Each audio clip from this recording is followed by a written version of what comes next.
Ça veut dire que si le polythéisme, de quelle catégorie qu'il soit, si on considère qu'il n'est pas pardonné, alors cela doit obligatoirement engendrer une immense crainte quant à son égard. De même, si l'ostentation, le serment par autre qu'Allah tabaraka wa ta'ala, le fait de porter une amulette, un anneau ou un fil protecteur ou porte-bonheur, le fait d'attribuer les bienfaits à autre qu'Allah tabaraka wa ta'ala, si tout cela n'est pas pardonné, alors cela implique nécessairement qu'il faut en éprouver la plus grande crainte. Alors, il est plus à même de craindre le polythéisme majeur. Il est plus à même de craindre le polythéisme majeur et de s'informer sur les différentes sortes et les différents types de polythéisme pour s'en préserver.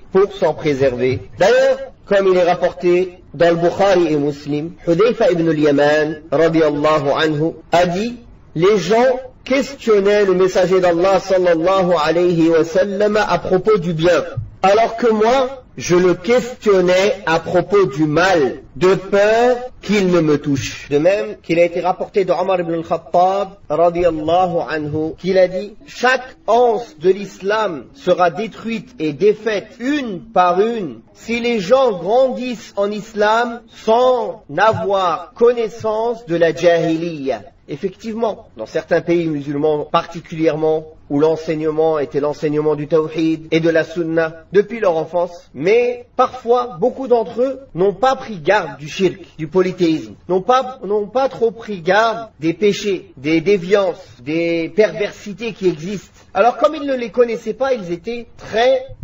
naïfs et insouciants concernant ces égarements, ces innovations. Alors une fois que Shaitan, les shayatin, hommes et djinns, ont fait tous les efforts pour faire pénétrer les passions, les péchés, les déviances dans ces pays-là, ils ont tous couru la tête la première, sauf à qui Allah a fait miséricorde. À cause de leur naïveté, à cause du fait qu'ils ne connaissaient pas le mal, alors ils n'ont pas pu s'en préserver. Connaître le mal, cela ne veut pas dire aller le fréquenter, ou bien le tester, ou s'en approcher, non. Mais connaître ce que l'islam en dit, connaître les différents types d'égarements, les différents péchés que l'islam interdit et leur gravité dans l'au-delà, ainsi que leurs méfaits dans ce bas monde, et les différents chemins que Shaitan emploie pour faire pénétrer ce mal dans la communauté, que ce soit les shayatin, hommes ou djinns. De cette manière-là, la personne, elle peut faire toutes les causes pour s'en préserver, comme nous a enseigné ce noble compagnon Hudayfa ibn al-Yaman